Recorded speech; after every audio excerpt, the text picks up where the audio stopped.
Welcome to It's Show Business. This week we have comedian and writer JF Harris on.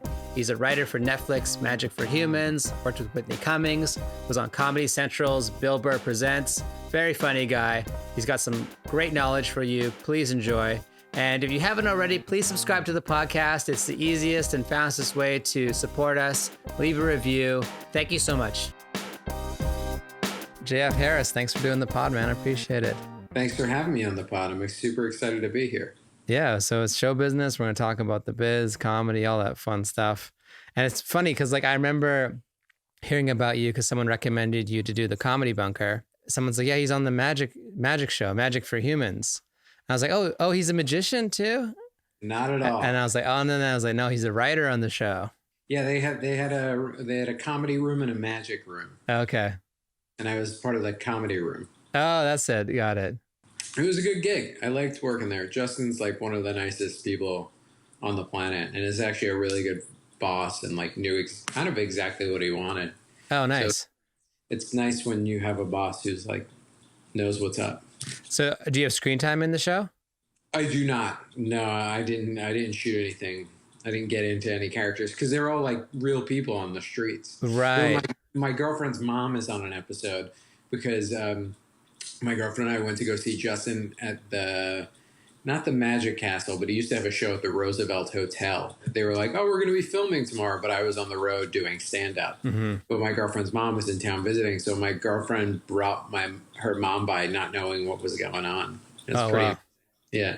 I love Magic. Like I went and saw this guy, Siegfried Tieber, at the like Atlas Obscura, I think it's called, but like it's an intimate thing. You sit around like almost at like a half horseshoe blackjack table. Like you're so close to the guy and he's just doing magic and blowing your mind. You're just like, I can watch everything you're doing and it's still like, there's nothing you can do. That's great. Yeah. And then in my other Google searching from there led me to your, it was like a documentary on Fresh Prince of Bel-Air or something with Will Smith and Fresh Prince of Bel-Air? Or is that a different JF Harris? No, that's me. I worked for Will for like 9-10 months. Okay. Yeah, I was, I don't know what to describe my role as. We'll say I was a writer-producer over there. Writer-producer. Yeah.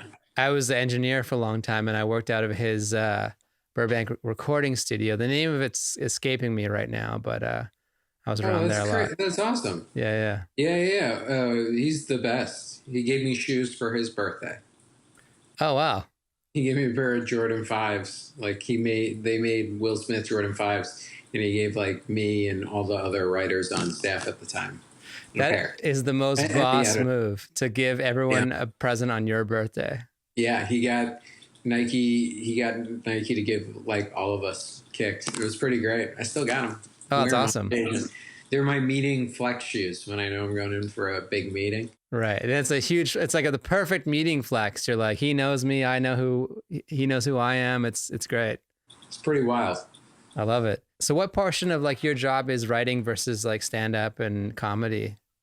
I'm like 80% stand up and like 10% and 20% writing. But I'm hoping that changes a little bit more in the next year or two. Okay. I would like it to be a pretty 50-50 split. Yeah, especially nowadays. So much nowadays. Yeah. For people listening to this in a backlog who don't, from 10 years from now, we're in the middle of a coronavirus. Oh, we're knee deep in the pandemic. It's a mess, but we're getting through it. But it does, everyone's like comedy / whatever. The / has really become like the thing now. It's like leaning into that as much as you can. It's also made me think about like how I want to do my touring business. Right. I've toured pretty nonstop for about 8 years now. This is the longest I've ever gone without doing stand-up, which I think is about like that show we did together. Valley Poppin' was the last show that I did. And so, because I was supposed to be in Australia during that period. Right, yeah. And I had to cancel my Australia tour because of Corona. Mm-hmm. And then those guys, everybody was nice enough to put me on that show last minute. It's wild because of the fact that like I mainly made the bulk of my income, or I would say 2/3 of my income over that past 8 years from doing stand up. and now the nozzle has been shut off. Oh, big time. But I have some writing money still coming in and some other stuff, but it's Yeah, it's an adjustment, like even psychologically, to not go on stage that much, to not have like such a big part of your life gone. It's like a breakup. oh yeah, absolutely. Yeah, but you know what's funny? It also feels like a little bit of a healthy breakup It does, yeah. because my life has been like go go go, stand up, stand up, stand up, travel. I performed in like a bunch of different countries right before this happened. One of them being China. I was doing stand up in Hong Kong in the end of December. Yeah. And it feels good to be here during all this, and also it's just like I needed a break. My body, I think the first month was my body just like recuperating. Just saying, hey, like give it a rest. Yeah, like take a couple months off now and then. It's hard to because financially, but the goal is to build it so I'm only touring when I have something that I want to shoot. Build, so you're touring to build and promote some sort of special or release or media or, around it, or to get it ready, or to get it ready. Yeah. to get the sets in, literally, like Yeah. it was the gym, to make sure that the special's good to go. Yeah. There is like diminishing returns, especially in LA when you're running around doing like every spot you can. And because it's a town where there's other opportunities too. So at some point you have to be like, well, what do I really want? And like, how do I best use my time every day?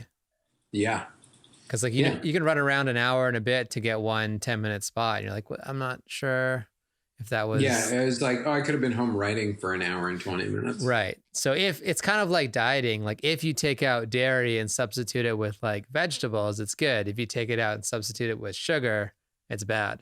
It doesn't make it a goddamn difference. Yeah. Which I've been substituting everything with sugar and dairy. Oh during this. man. I just last week I was like, all right, I got to start eating better again. This is just too bad. I've been just sitting, eating, and when I'm with the kids because they're at home, they don't have their teachers. I'm like the teacher now, and they're eating. They leave food on their plate. I'm eating it. It's all going to the waste. So I'm like, all right, I got to start getting better. Morning workouts, Yeah, something. yeah. The first 2 weeks I was so gung ho. I was exercising twice a day and Yeah. eating healthy, and I lost weight. And then at some point, I was like, I can let myself relax a little bit on this quarantine, and then started baking bread and baking cookies, and Yeah. Everyone's baking bread. oh yeah, you got to get in that bread game, baby. You just need water, yeast, and flour. You don't even need yeast. You can just do water and flour. Make your Wow. own yeast. Do a like- sourdough. It's biblical. Actually, you need salt too. Oh, a Yeah, little salt. Okay. yeah. So 3 ingredients, make some bread. Pretty much. That's it. Yeah. And is it like, do I go watch Tom Papa or do you have a video doing it or what do I do? Oh no! I forgot Tom Papa makes bread. I should check out Tom Papa's bread stuff. It's a bread game. Yeah, his bread game is supposed to be as tight as his stand-up game. Oh, he's a beast. Speaking of Papa in New York, you were an ex-New Yorker, right? Moving out to LA? Yeah, I started stand-up in New York. I started comedy in Chicago. I was like an improv and sketch dude first. Yeah. And then I moved back home to New York, where I'm from. I like wrote a movie, and I knew I wrote an outline for a movie with a buddy, and I knew if I didn't like sit down and actually just write it, I would never get it done. So I quit my job, wrote the movie. We had already outlined and done all the hard work, but sat down and wrote a first draft in like a week. And I quit my job to do that. And then once I quit my job, I was out of money. So I had to move back to New York. I used to live in New York, so I have this romantic notion that I was going to go back and like stand-up is so great there. But now I have all these friends of mine, comics, text me, be like, I'm moving back to LA. That's it. Moving back to LA. Really? Oh yeah, because it's crazy. It's like they really got hit with it in a way that we didn't. Yes. Yeah. Yeah, it's pretty wild. It's gnarly there. But it's funny because I feel like a lot of people are going to leave Los Angeles. Really? Yeah, well, a lot of people who are barely holding on by a thread. Yeah. You know what I mean? Either financially or just like trying to make their dream happen, are just going to have to go back home to like stay with their parents. And then they're going to realize like, oh, Cleveland's actually gotten pretty cool. Maybe I'll just stay in Cleveland. There's like a hipster cafe here. They have avocado toast too. You're like, I can do this. Yeah, they have everything. Yeah. They have good chefs in every city now. It is amazing because like I go to Omaha a lot and just watching that city change over the years, like having just chain restaurants, then like a vegan place and then like a hipster place and then like mixology people, and you're like every city has their own scene now. Yeah, that makes sense though if you're holding on by a thread and now it's time to change. I remember this one comic, I wish I remember who tweeted it, but he's like, is it too late to go back in time and not do comedy and start a family? That's funny. I just thought that was so funny because it's like, yeah, if you didn't quite make it and now you're still stuck in LA and rent's high and I don't know, maybe you can not pay your rent or something. It's like, it's definitely an impetus to make changes in your life. Yeah, it definitely was for me. It was like, okay, where do we, it made me reconnect with a lot and think a lot about my early 20s and like why I got into like doing comedy and art and movies and stuff like that, and like made me think about like my 17 and 18-year-old and 19-year-old self and like the kind of stuff that I loved, and am I doing the kind of work that I really like, or am I just doing the kind of work that works? It's very easy to just like this, you're growing but it's like circular instead of like in a straight line. Yeah, Oh. It's funny. I think a lot of people are going to come out of this thing better or quit. Yeah, I mean that would open up a lot of room. Well, theoretically, I kind of also think there's room for everyone, like if you're good enough. But things can kind of get a little crowded here, and I do love the traffic in LA now. It's amazing. Like I could do this all day. Yeah, it's funny. I have not driven I didn't drive my car for 7 weeks, and then we moved apartments during the quarantine, and I had to do all of my moving in my car because I was in the U-Haul, and my battery had died, so I had to call like AAA, and they had to come jump me. Oh man, I've been trying to go for because LA is a driving town. I live in the valley, so like walking in the valley is like brutal sun, and so I was like, let me just go for a drive to leave the house. And this guy cut me off and I hit a curb. So I'm like, I'm not doing that. That sucks. Yeah, I had somebody cut me off on one of the days I was driving too, which is so funny. Oh, they like zoomed around me and I was like, where are you going right now? Dude, the driving has gotten worse. People are crazy. They're just not paying attention. I had to move because the guy was just drifting into my lane. So I was like a little bit of curb or he's going to hit me. That's nuts. Yeah, but I do hope stand-up starts up again. It's going to be so interesting to see like how it happens. Like, are they going to be like, all right, use 2 to a table, like a space, like half capacity? Yeah, it's going to start out that way for sure. Yeah, it's all just smoke and mirrors. Like if someone has corona in that room, it's going to spread to everyone. You think so? Yeah. Or like to most people, like it's all just going to be like for making people feel good. That's funny. Or what if you're on stage and you look out to like 50 people all in masks? Well, I mean, the other crazy thing is like, as a comedian, I think about being on stage and there's 50 people laughing at you. Yeah, like you mean all the spit and stuff? We're literally the bullseye. Yeah, at a certain point, we're gonna have to just be like, you're gonna get it or you're not gonna get it, and if you're immunocompromised or if it's gonna affect, you're gonna be the one, like kind of like a sick version of that Marvel movie with Thanos. Like you're going to be random's going to get you and you're going to be called and die from it or you're not. Yeah. That's why I'm staying home. I'm not even immunocompromised. I'm just trying not to get it because I know some people who got it and it's a rough 3 or 4 weeks. You know some people who got it? I know like 10 people who got it. Yeah. Damn. Bunch of comedians, a couple friends from outside stuff, some family. Oh, wow. My 94-year-old aunt has it. Is she okay? Yeah, she's on the mend. Oh, wow. She was a nun who became a principal. That lady's tough as balls. She don't mess around. Wow, more than anyone I know, you seem to know the most people who've gotten it. That's crazy. Really? I know like one person. Like I have a couple of friends who know one here and there, but like definitely not 10. Yeah, I had 3 people in my family who have it. I had a cousin. She was a mail carrier. She got it. Gave it to her mom. Her mom got better. She still has it, like got tested and still has it. Mm-hmm. Then my aunt's boyfriend had it, and I know like 5 or 6 comics who've had it. Comedy is going to be a high risk field for it no matter what going forward. Yeah. But, you know, I did always feel that like when your mouth accidentally touches the mic or something, it's like the worst feeling. And now it's going to be like, you're going to think about it for like a week. Oh, the Comedy Cellar, like was still doing shows up until like the bitter end, Mm-hmm. and they had like a bucket of clean and dirty mic, so you would put your own mic in, and then when you were done, put it in a bucket to be disinfected. So I have a feeling That's smart. Like when I do the road, I'm gonna bring my own mic. Okay. Yeah, it could be in like a little case. You pop it up, click it in. Yeah. Oh, and then you could have like different. Some people might have like a gold mic, like bedazzled and like big red screen on it to not pop my piece. Oh yeah, that's so funny, man. Yeah, it's time to walk around with a mic for sure. I mean, I hope the Oyster Bar show comes back, but I don't know. That show was awesome. It's a fun room, but that bar seemed like it was struggling to begin with. So like, I don't know. Yeah, but places like that stay open forever. They either become fronts for money or to launder money, or they just get enough old man business in the daytime that they don't have to. And also, like, you guys are there on a slower night. Yeah, that's true. On Monday. And I'm sure on the weekends, that's like a old person valley hangout where they go and slam. Yeah, the ones that are still alive, they'll be there slamming those drinks.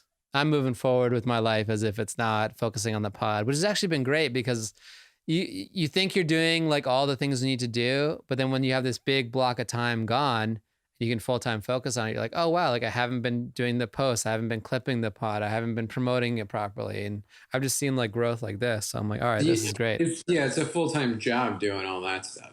Yeah, and so I was kind of doing it like 50-50, and to get it off the ground, it really requires like a full-time effort, and it also just frees up your mind space, like one less thing in your mind to think about, so you can think about other things, you know. Absolutely. So we'll see.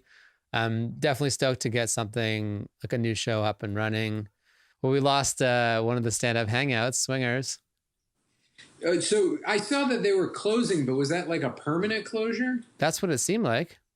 I see. When I looked at the post, to me, it just looked like they were closing because of COVID. They weren't going out of business. Oh, maybe. And I think people were like, oh, it's a shame they're closing, but they were putting up like things to make money. Oh, great. Oh, that makes me feel better. I thought they were gone for good. No, I don't think so.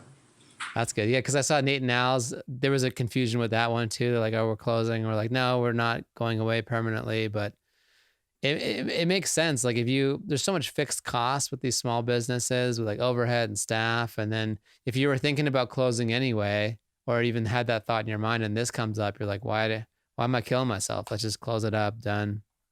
Yeah, it's funny. Like I've been reading a lot of like articles on like restaurant and the small business and just different chefs that I like, you know, David Chang did one for New York Magazine. Yeah. I love, I was big into cooking for a while. One of my bucket list meals is to go to Thomas Keller's restaurant in Napa. Oh yeah. Yeah. I'm taking his master classes right now. Oh, how are they? Really good. Yeah. It's like a techniques class. The first couple of classes are pretty boring because they're talking about tools and stuff like that. But overall, it's pretty great. Yeah. Alice Waters also has a master class on there that is fire. Oh, I'm going to check that out. I don't know how they offer it for such a good deal. Like it's like 180 for the year. It's 90 for the year. Oh, 90 for the year. And you can watch all the classes? All of them. I guess they just assume most people aren't going to watch them, or it's just like Netflix. Or maybe you're right. Maybe it is. Maybe it's 90 a class or 180 for the whole. Yeah, I think they have a special right now where it's like 180 and 2 people get it. So you can give it to a friend or something. Oh, that's cool. Yeah, but I've definitely been wanting to check it out. It seems like too good to be true. So I'm glad you're enjoying it. It's so good. Yeah, I watched the Judd Apatow one. That's nice. phenomenal. Yeah. The Steve Martin one. Did you check that one? We watched that years ago. Me and my girlfriend got it because my girlfriend's a huge Steve Martin fan. Oh, okay. She just got it, and that was just like fun to watch. Nice. Yeah, it's almost like hanging out with him, I'm sure. It really feels like it. My buddy Will Miles is actually in the class. Really? Oh, I love Will. Yeah. Like he's like one of the students. Well, that's awesome. Yeah. Like as a plant? They like called him all the students are comedians. Oh, And okay. they called him like the day of, maybe a day before, and were like, "Hey, what are you doing? Can you you want to come in and do the?" And they didn't really tell him exactly what it was. Right. So for him, he was just like, "Yeah, I'll do a 1-day acting gig about comedy stuff," and then showed up, and it was like Steve Martin masterclass. Oh, okay. Oh, it's a gig too. It's not just like be in the audience. Yeah. Yeah, it's a very interesting business model. I think it's William Morris related or one of the CAA. It's one of the big talent agencies apparently has a stake in this whole thing. Everyone's Martin Scorsese, Spike Lee, Ron Howard. Yeah. Like, who else would you want to learn filmmaking from? Yeah, you can learn music from Timbaland. You can I don't know if there's a rap one. That'd be interesting. Learn rapping from Snoop Dogg. Or from Eminem. Or Eminem. Oh yeah, there you go. That's just goes to if Eminem does a masterclass on rapping, that's just a whole new thing. That's amazing. Yeah. Well, it's a new generation because like we're probably similar age, but like growing up, like when we had to find information, it was like hopefully someone wrote a book or that was it. And now you can Google every little technique on every little thing. It's really amazing. And podcasts. Podcasts, yeah. Yeah, there was when I was starting stand up, WTF had maybe like 4 or 5 episodes. Oh, okay.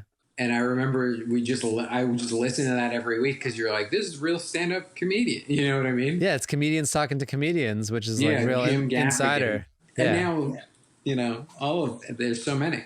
Yeah, now it's everywhere and and it's so mainstream because Rogan is so mainstream. So, he's mainstreamed a lot of comedian talk and comedy's more you can access so many specials on Netflix. I remember my only comedy special growing up in my house was only Delirious. That's the only VHS we had. And that's the only stand-up I watched for like 10 years growing up. Yeah, mine was Bill Cosby himself.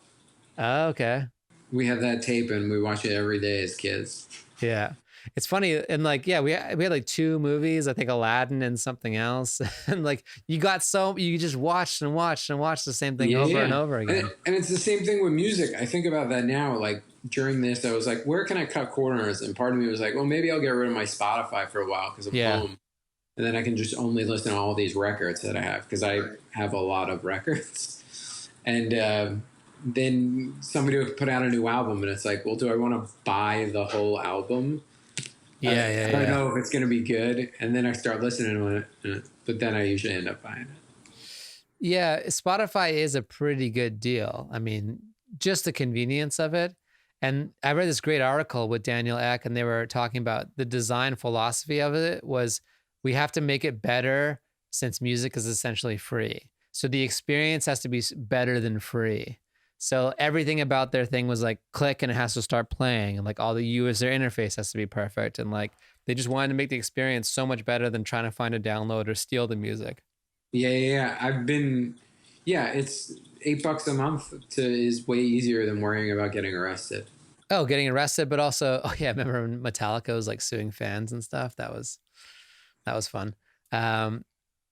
It's also just like, if I stopped it, then I wanted to find a song and then I got to sign back up or like buy it, going through the things you're doing. Like, do I buy the album?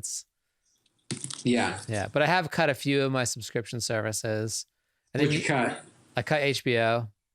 Whoa, that's a big one to cut. I mean, I finished Curb. Did you finish The Plot Against America? No, what is that? Oh, see? It's this great Philip Roth book that they made into a miniseries, and it's directed by David Simons and Ed Burns, and written by the guys from The Wire. Oh, wow. All right. Well, there goes $15 now. Yeah, it's pretty banging. I'll check it out. I kept Netflix. I just signed up for like Hulu, the Hulu, Disney Plus, and you got kids. You can't. I already had Disney Plus. So I was like, let me just throw in a couple more bucks, get Hulu, and I started watching. It's worth it. Mrs. America. Dave, have you watched Dave? No, not yet. Oh, Dave is incredible. Yeah, that's what I've heard. Someone coming from a music industry background watching that show, it was like so dead on. It was dead on in the same way Atlanta is dead on. They just nailed those like scenes like with, executives and stuff. It's so good. Yeah, I'm excited for the next season of Atlanta, or I was. I don't know what the fuck's going to happen now. Oh, yeah. So if you'd like Atlanta, I think Dave will be right up your alley, too. Yeah, I loved Atlanta. I just thought it was so creative, and just the way they approached everything was so good. But yeah, it's hard when you take these long breaks between seasons. Yeah. Well, that's the thing about the whole binging model, where part of me is like, it's like you watch a whole show in a week and then you forget about the show, and by the time the second season comes out, you don't even remember. Like, I remember watching Ozark season 1, and I was like, that's one of my all-time favorite shows, and I have not watched 2 or 3 yet. Oh yeah, I watched like the first 2 episodes of Ozark, and I was like, this is pretty good, and then I just left it because I was like, Yeah. Once they threw that guy out of the building or whatever, I was like, I think I'm okay. I get the vibe. I see what's happening here. Yeah. But also, like, think about, like, if you got your show greenlit where you're starring in it and you're also doing stand-up, like, how many seasons of a show would you want to do? I think whatever feels natural. You know what I mean? Yeah. Like, I think a Netflix model is that they're trying to do, like, unless something's a massive hit, I feel like 3 seasons is generally something kind of wraps up, which is kind of more the British model. Yeah, exactly. I think about, like, Mad About You did like 7, Larry Sanders Show did like 5 or 6. Yeah. But, you know, then you got like Freaks and Geeks who did like 1, and it's pretty great. Exactly. I feel like as long as you get to make 1, and if you give it your best shot, yeah, you know, it's not the like stigma or kiss of death to do like a 2 or 3 season show anymore. It's, in some ways, it's like it just gives you opportunity to do something else. Yeah, to go on to something else. Yeah, especially if people love it.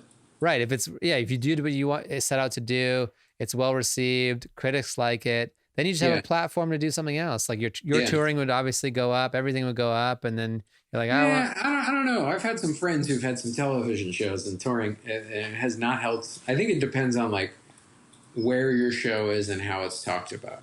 So it's not the surefire thing it once was. No, I know a couple. I know 2 guys who had like CBS multicam sitcoms, and it did not help their careers. I can cut this out later, but is it Superior Donuts? That's one of them. Okay. Can I guess the other one? Yeah, sure. I can't. The Great Indoors. Okay, yeah. Yeah, I mean, it helped. It helped all of my friends in all of those shows financially. For sure. But like touring wise, it didn't. I don't feel like it really upped their business. Like one of my buddies started a podcast who had his own CBS show, and I bet you his podcast will get more people out. That's true. Well, it's funny. I was in this quarantine. I've been watching a lot of the Seinfeld behind the scenes on the DVDs and stuff, and it's such a great show. But I forgot about all the knowledge in the behind the scenes, and they talk about like why Jerry wanted to be a stand-up in the shows, because like if it did 1 season, at least people would know me as a stand-up from that show. Yeah, that's smart. And so if you're not playing a stand-up in a show, I can see how you're just like, oh, is he an actor doing comedy now? Yeah, like, but also how many shows can you have where comedians play comedians? Oh, it's true. You can only have a few, yeah.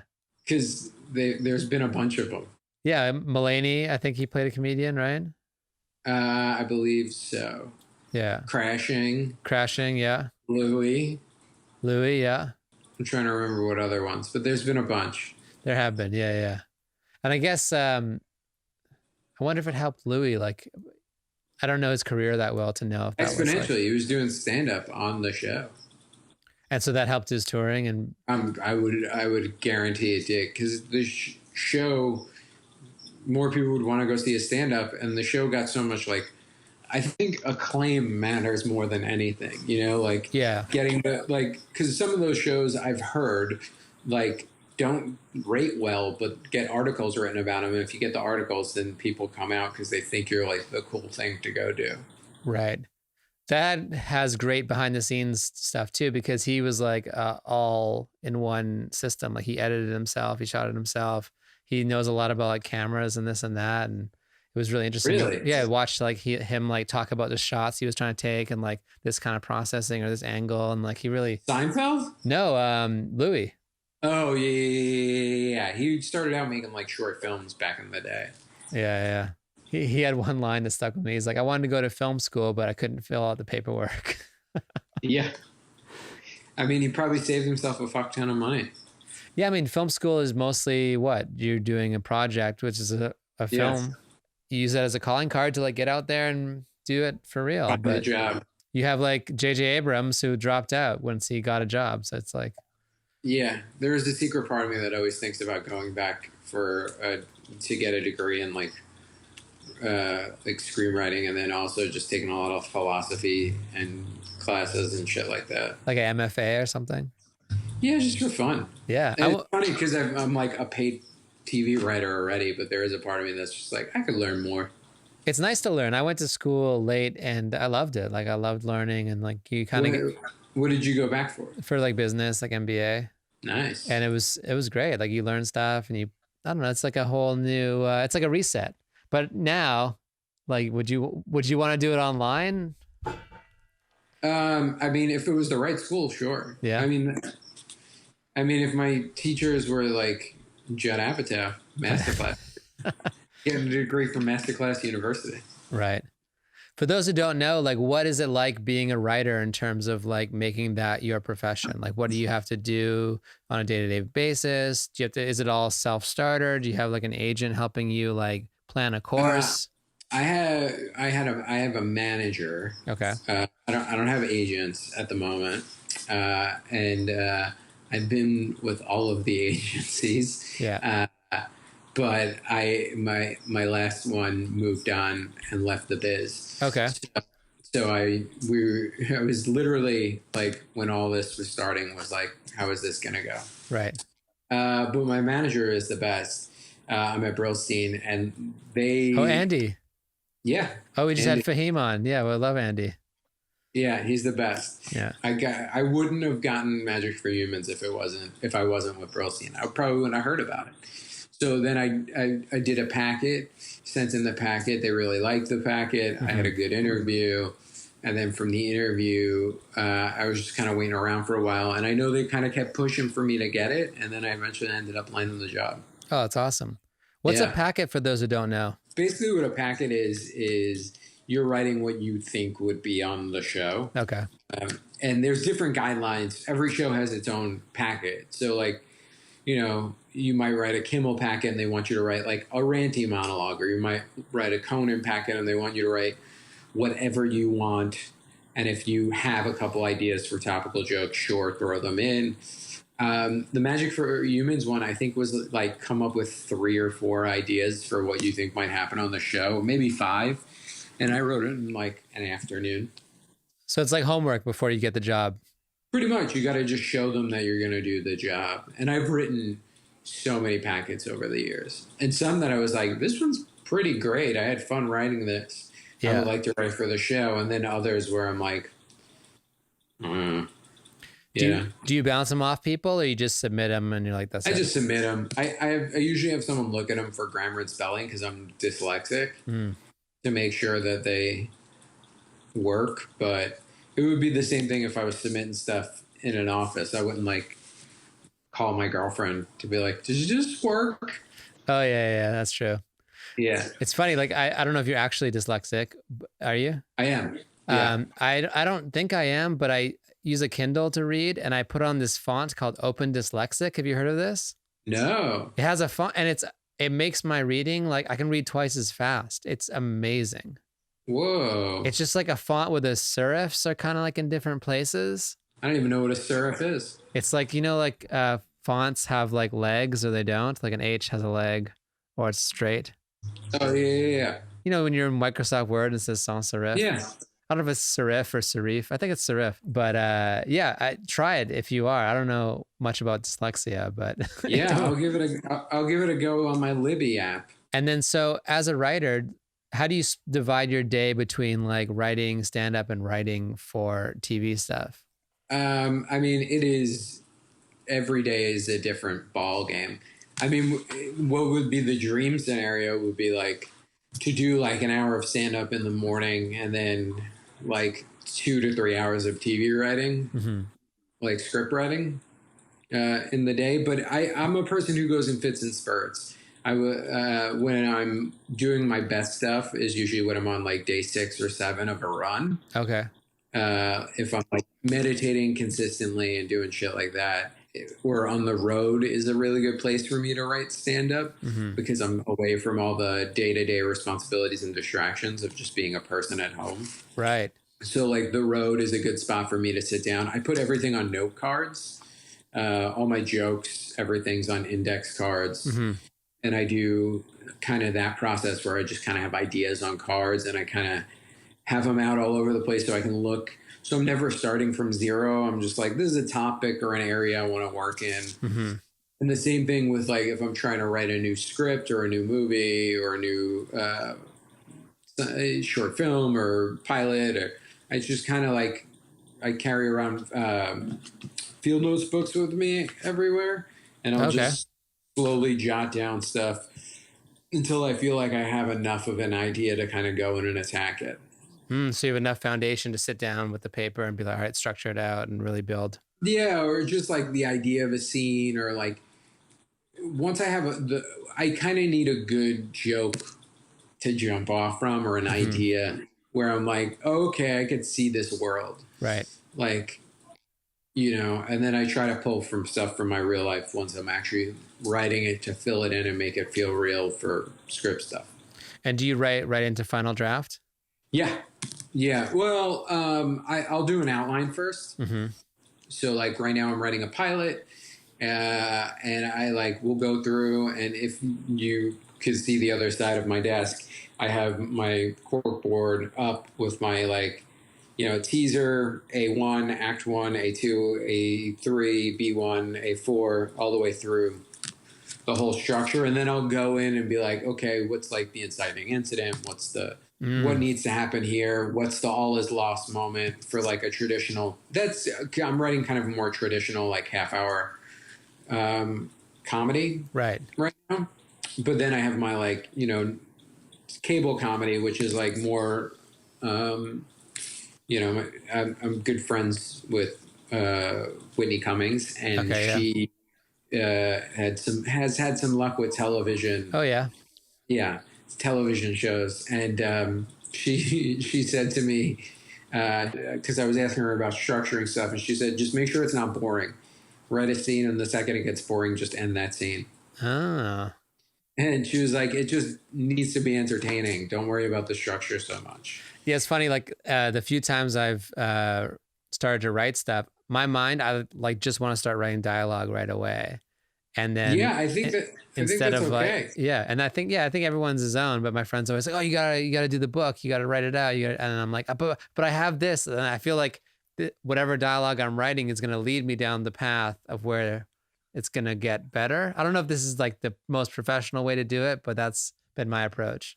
I kind of think it's good. From my personal experience, I think it's good to know your ending. I Mm. think it's important to know where you're starting. I think it's important to know where you want to land, and it's important to write fat and let yourself get off the path, Mm-hmm. because you can surprise yourself with what you're going to find. But I think at the end of the day, for me, I like knowing where I'm going, and I can surprise myself in my scenes and in my dialogue. But I know what my scene is about, and I know kind of how I want it to even wrap up. Right. I guess it's kind of like writing a joke. And if you're going to write on stage, so to speak, if you have, where you're starting, know your ending, you can kind of like, Improv in the middle. yeah.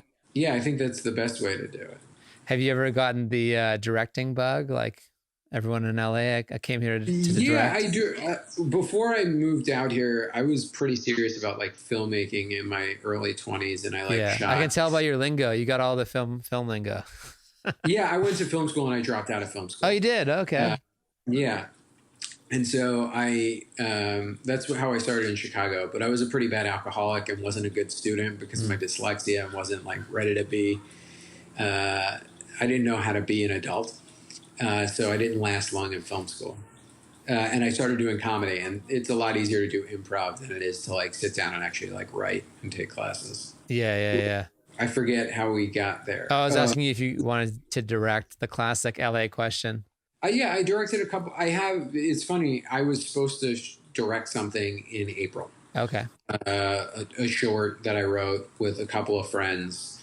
And so that got pushed. But Yeah. once we're allowed outside and around people again, I got a thing that I'm going to direct so that I can send it around to a couple of people who want to see more stuff of mine. Oh, that's great. Yeah. And then yeah, and then kind of, it's funny being in this quarantine. I wrote like a list of like, what are things that if you were gonna die in like a month, you would be really upset that you didn't get to do. Oh, wow. You know, I want to be one of those people who have a body of work, and so I've been sitting on stand up for a while, and I was like supposed to film a special a couple of times, and it never worked out totally. So it's like, want to get a special done, want to shoot a short film, want to shoot a feature, and want to do a TV show.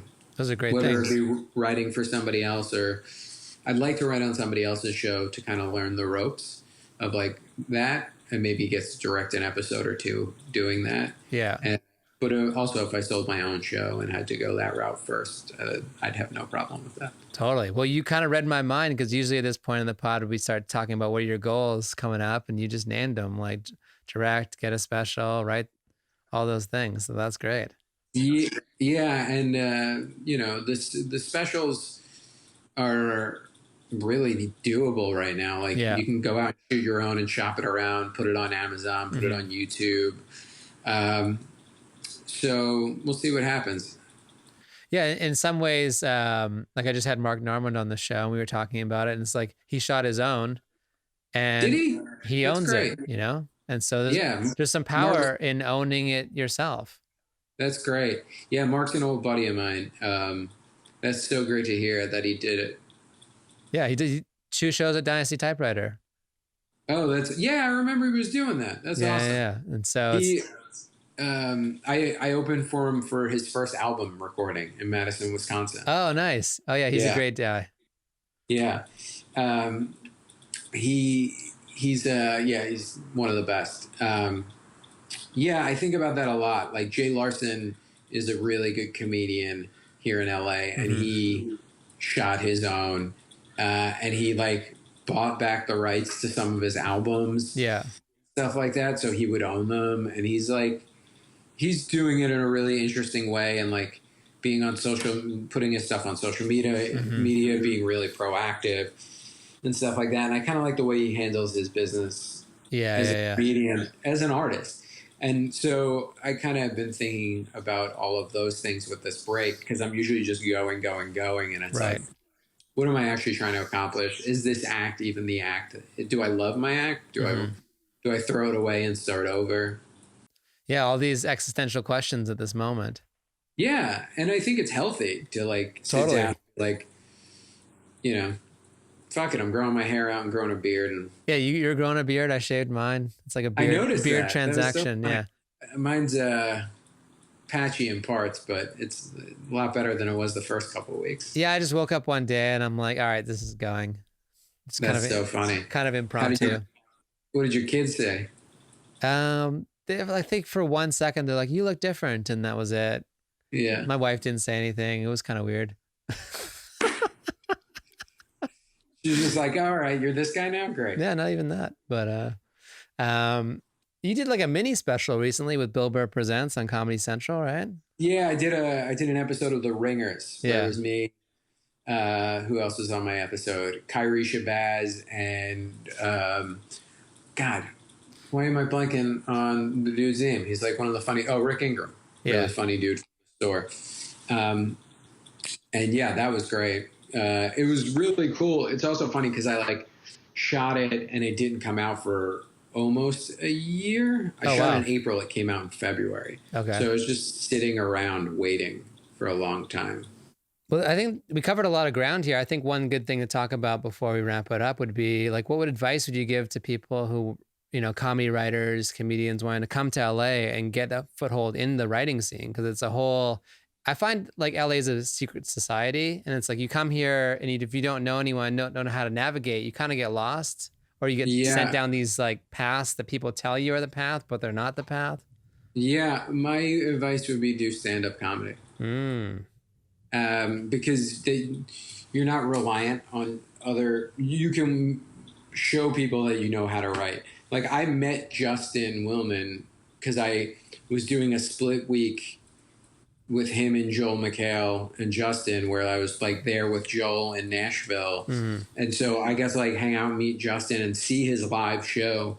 So I knew what the live show was when I was writing the packet. and kind Ah, of wrote stuff that I thought would go well and that was inspired by stuff that I'd already seen. And if I wasn't doing stand up, that never would have happened. So it's like, or do improv or something, because those are also like the people you meet in those improv classes or doing open mics are going to be the people who in the long run end up giving you jobs. right. Yeah, and then you're kind of ingratiated into the scene kind of more naturally. Like you have friends who are in this comedy, and then Yeah, and you're not like, how do I get a manager? Like, right, I met my manager when I was like doing a comedy festival, right, or doing a music festival, and I had already kind of known him from around the Comedy Store, but we actually like hung out. yeah, And was like, oh, I like this dude. And then like months later, I didn't have a manager, and he wasn't an agent anymore, and he was a manager, and I was like, oh, that's a good fit. yeah, I like yeah, that dude as a person. We hung out as people, not just business people, you know? yeah. People first. I love it. Yeah, it's the most important. Most important. Well, JF, dude, thank you so much for doing the podcast. I really appreciate it in this quarantine time. Thanks for having me. Thanks for dealing with my not at all. new crappy internet connection. There'll be a little bit of chopping on the Adobe Premiere, but nothing I can't handle. Where do people find you? Tell them the deets, the socials. Social media is at the JF Harris. JF is like the initials. Okay. Yeah. And one other quick advice thing. Oh, please. Yeah, just if you, I think it's super important to not be precious. I think I spent a lot of my early 20s thinking things had to be good when I should have just been making things. Yeah. I ran into that with the pod. I've mentioned it before, where it's like, I waited an extra 4 months trying to get the music right, and it's like, nobody cares. Just get it out and then make it better. Yeah, don't be precious. It's rock and roll. Yeah, and don't stop and realize like it's not like it's supposed to be fun, so enjoy it. Like especially right now, like we can't hang out with each other unless we're doing this kind of thing. Right. So it's like remember to enjoy when you're going to those open mics when you're starting out and things like that, even though they can feel like torture. Or, yeah. Fahim and I were talking about Fahim Anwar, who was on the pod a couple pods ago, was we're talking about how like if you just shoot something and it's organic, people relate to it. Even if it's just with your phone. But the second you get too precious about it and you build it up and then it's got to be perfect, now people are going to start picking it apart because it's not where it's supposed to be. Yeah, you look at Clerks. Oh, Clerks. Yeah, I love Clerks. Kevin Smith's career. Look at the Puffy Chair, which launched the Duplass brothers' career. Yeah. Like, they're just little, mumblecore kind of films that they made with friends for no money. And, like, right. Just go out and make something with your buddies, which was kind of like the impetus of doing that short. Like, I love Asif Ali. Mm-hmm. He's a good buddy. And I was like, Asif. I just want to make something with Asif. Yeah. I was like, I just want to make something with Asif. I like him as a dude. I like being around that dude. Yeah. And, and I think it's important to just surround yourself with people who you like and think will make good stuff and you want to work with. Yeah. Oh, that's funny. That makes sense because after the Oyster Bar show, you guys were really hanging out tight. I was like, oh, these guys really know each other. Yeah, we started hanging a bunch around that period. Oh, okay. Yeah, we did a couple different shows together. Oh, okay, nice. That's awesome. Yeah. Well, that's another great advice. Just make stuff. The JF Harris. Find him, follow him. Definitely check out his Bill Burr Ringers show. It's awesome. And dude, I really appreciate you taking the time. Turn that fan back on so you have some AC. And I'll talk to you soon. Hey, peace, man.